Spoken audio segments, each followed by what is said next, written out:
हरियाणा के फरीदाबाद में इनेलो के राष्ट्रीय अध्यक्ष चौधरी अभय सिंह चौटाला व प्रदेश अध्यक्ष चौधरी रामपाल माजरा ने कार्यकर्ताओं को चौधरी देवीलाल की जयंती पहुंचने का निमंत्रण दिया। फरीदाबाद पहुंचने पर अभय सिंह चौटाला का कार्यकर्ताओं ने पगड़ी पहनाकर व माला पहनाकर स्वागत किया।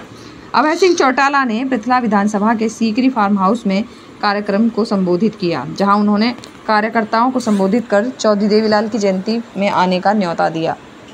इस दौरान अभय सिंह चौटाला ने कांग्रेस और भाजपा सरकार को जमकर निशाना साधा। अभय चौटाला ने कहा कि हुड्डा बापू बेटे ने कांग्रेस के साथ धोखा कर भाजपा से सेटिंग कर प्रदेश में तीसरी बार भाजपा की सरकार बनवा दी है। बापू बेटे ने कांग्रेस का चोला पहनकर प्रदेश के लोगों के साथ बहुत बड़ा धोखा किया है, जिन्हें प्रदेश की जनता कभी माफ़ नहीं करेगी। उन्होंने कहा कि भाजपा ने प्रदेश को पिछले 11 वर्षों में लूट कर खोखला कर दिया है। ये पूंजीपतियों की पार्टी है जो गिने चुने पूंजीपतियों को फ़ायदा पहुंचाती है। भाजपा व उनके नेताओं को आम जन की कोई परवाह नहीं है। प्रदेश में लॉ एंड ऑर्डर नाम की कोई चीज़ ही नहीं है। अभय चौटाला ने कहा कि अगर प्रधानमंत्री को किसी ने गाली दी तो प्रधानमंत्री को इस तरह से नाटक नहीं करना चाहिए। उन्होंने कहा कि उन्होंने पंजाब के बाढ़ प्रभावित 350 गांव गोद लिए हैं, जिससे वे राहत सामग्री पहुंचाने का काम कर रहे हैं। पंजाब हमारा बड़ा भाई है। यह काम हम राजनीति से ऊपर उठकर कर रहे हैं। सिरसा जिले के हर गांव में पंजाब के बाढ़ प्रभावित गांवों को गोद लिया रखा है।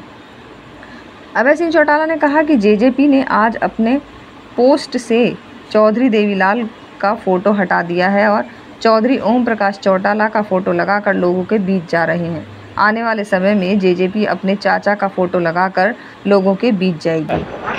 प्रदेश के लोगों को एक बात खुल करके समझ में आ गई कि ये तीसरी बार की बीजेपी की सरकार जो है हुड्डा एंड पार्टी ने बनाई है। उन्होंने षड्यंत्र के तहत बड़े तरीके के साथ भाजपा की मदद करी है। अब लोग जो है आज हर आदमी बच्चा बच्चा प्रदेश के एक ही बात कहता है कि अब हरियाणा का जो नाश किया है, बीजेपी को जो सत्ता मिला है, उसके लिए भूपेंद्र सिंह हुड्डा और उसका बेटा जिम्मेवार है। वहीं उसके साथ साथ लोग बीजेपी से भी आज परेशान है। आज कानून व्यवस्था नाम की चीज नहीं है। हरियाणा प्रदेश आधे से ज्यादा बाढ़ की चपेट में है। सरकार का कोई व्यक्ति किसी गांव में किसी नदी पे अब तक नहीं गया, केवल फोटो खिंचाने जाते हैं और फिर वापस आ जाते हैं। मेरी अपनी कॉन्स्टिट्यूंसी में अनेक गांवों में पानी है। मैंने अधिकारियों को बारी बारी फोन करके कहा कि जाओ मदद करो, लेकिन पता नहीं क्या हो गया। आज गांव के लोग अपने साधनों के साथ कहीं ना कहीं पानी की रोकथाम में लगे हुए हैं। वहीं उसके साथ साथ चौधरी देवीलाल जी के प्रति लोगों की जो एक श्रद्धा है, मैं ये मान के चलता हूं कि अब की बार का जो उनका सम्मान दिवस है, उसमें बहुत बड़ी संख्या में लोग आएंगे। लाखों लोग आकर के जहां श्रद्धा सुमन अर्पित करेंगे, वहीं ये संदेश दे देंगे कि अगली सरकार इंडियन नेशनल लोकदल पार्टी की। चौटाला साहब, आपने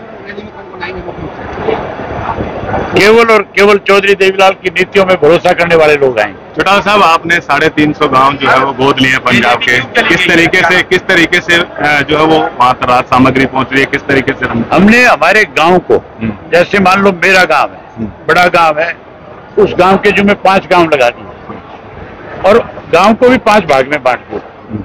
उनको कहा कि भाई आप इस गांव को एडॉप्ट करो, उस गांव में जाओ। जवान बच्चे जाते हैं, गांव में जाकर के पूछ के आते हैं कि आप बताओ हम आपकी क्या मदद कर सकते हैं। सूखा चारा दे सकते हैं, हरा चारा ला के दे सकते हैं, आपको अनाज ला करके दे सकते हैं, आपको दालें पहुंचा सकते हैं। गांव के जो लोग उनके सामने जिस तरह की बात रखते हैं, पीने का पानी लेकर के जाते हैं, उसके साथ साथ ये सारी सामग्री जो मैंने बताई है ये लेकर के जाते हैं, गैस के सिलेंडर ले जाते हैं, उस तरह से मदद करते हैं। हमने कोई दिखावा नहीं किया किसी भी चीज का। हमने जिम्मेवारी लगाई अपने कार्यकर्ताओं की कि आप जाओ, जाकर के अपने गांव के लोगों को भी इकट्ठा करो कि भी हमें इस संकट की घड़ी में पंजाब की मदद करनी चाहिए, और वहां जाकर के उनसे पूछ के आओ कि आपको हम क्या मदद कर सकते हैं। हम मान लो पूरा भेज दें, आगे उनके पास फालतू पड़ा है तो बेकार जाएगा। इस तरीके से हम अपने सामाजिक तरीके से हम इसमें अपना काम कर रहे हैं। ठीक है, 25 तारीख को आपको भी निमंत्रण है, सबको आप जरूर आना। ठीक है। आप अपने आंख से देखना क्या नजारा। Thank you.